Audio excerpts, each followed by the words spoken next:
Hey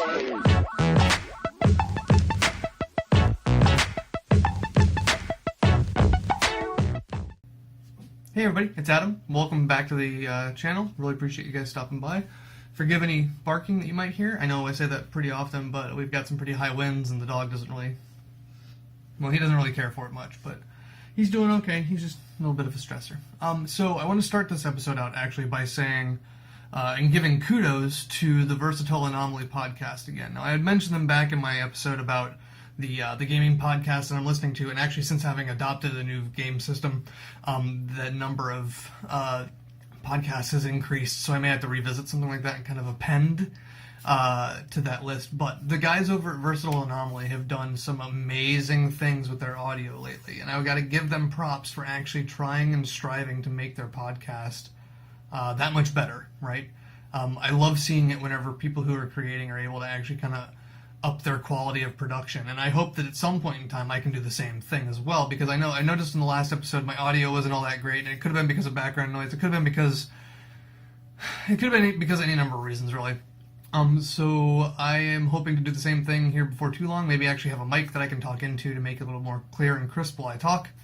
But I gotta tip my hat to those guys. They're making leaps and bounds. They got the audio issues kind of figured out. They were coming across really low, and it was kind of hard for me to hear some of them during conversation, but now it just seems to be like it gets better and better every episode. So I genuinely have to put them back out there and say, go check them out now. If you gave them a shot before and you thought the audio was a little bit on the downside, that's fine. They're fixing that, and it's actually been fixed. And I tell you, it's a great podcast. You know, they're sticking to a time constraint as well. They're trying to enforce about a 90-minute time constraint, which is perfect for consumption.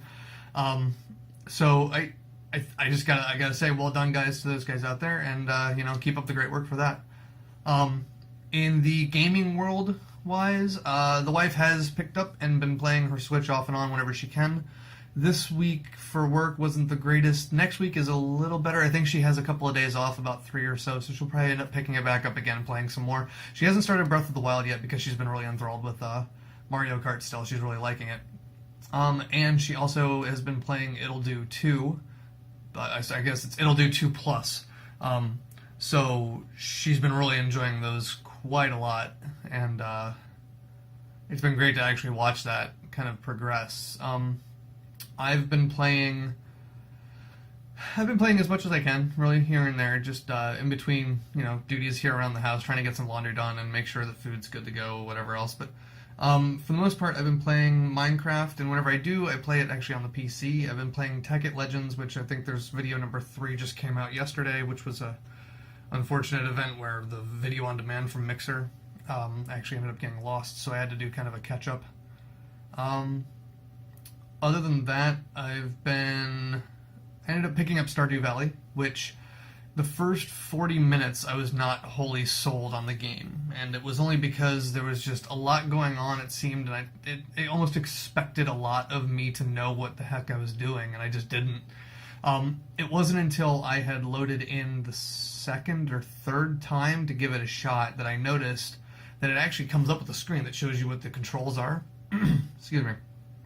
For the game, and as a result, I didn't even know that I had a quest log to that point. So there was a lack of communication, I guess, in some regard to that, and I guess I was maybe a little too anticipatory?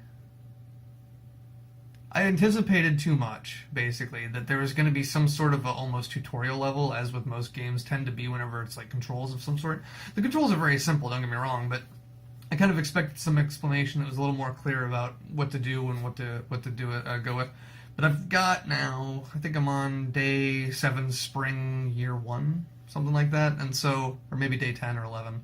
Either way, it's growing on me quite a bit. I just met the wizard and did all kinds of other little bit of stuff. I know now where the community center is, so I have to figure out how the heck I can actually upgrade it. I'm assuming that that's going to come in time whenever you actually level up your farm, level up yourself, and all this stuff.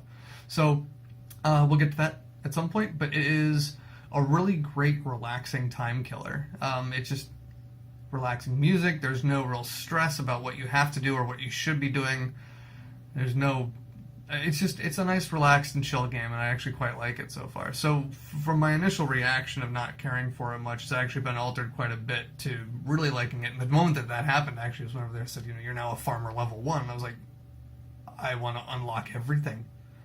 I can't tell you why, or nor could I even remotely tell you how I'm going to do it, but I want to unlock everything in that game.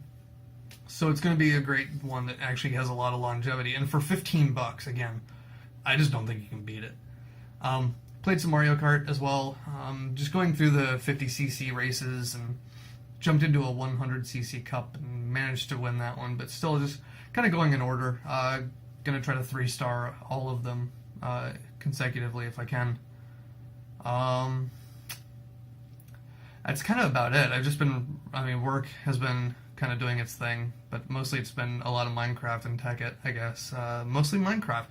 With the hardcore realm for the Offset Collective, something about that is really speaking to us on a great level, to where it's so much more thrilling, even though it doesn't really feel like a different Minecraft, but it does at the same time, I guess. So I guess they were used to, on their realm, dying and having items retained in the in your inventory, and this time around, obviously, that's not the case, and so people are being using a different tactic, and so it's really kind of cool to see those folks who have not necessarily been into that kind of environment, how they're playing it and how they're reacting whenever things are going certain ways or whatever else. So it's been a lot of fun. Really, that's kind of about it, I guess. I just kind of wanted to get one together, put one up so we can chat a bit more. I'll probably end up going a little bit more in depth about some podcasts come next week. Maybe even about some of the YouTube folks at some point. I still have a list of topics I'd like to cover at some point in time, but I don't know. This is just kind of a nice little update of what's going on. We've not had the chance to play any tabletop games lately just because time has been a bit of a constraint. She has 3 days off, and so I'm hoping maybe we might get a game of Hero Realms in. We still don't have the card pack to be able to play Ruins of Thandar. We haven't had the chance to play Tiny Epic Kingdoms. I guess it's Tiny Epic Quest is the one that we have. And I've not bought any new board games to begin with, so there's not a whole lot in the tabletop realm, really, that's going to develop. We still do have Magic the Gathering, which we could always play, but we're both kind of iffy on the rules, and so we'd almost be better to do, some sit-down with other people to learn it better, or watch some YouTube videos and then try it again. But, yeah, I think we're just going to kind of leave it there. If you're not already a part of it and you want to join the Offset Collective Discord, link will be down in the description below. We would be more than happy to have you. Click the link. Join us to talk about board games, PC games, NES.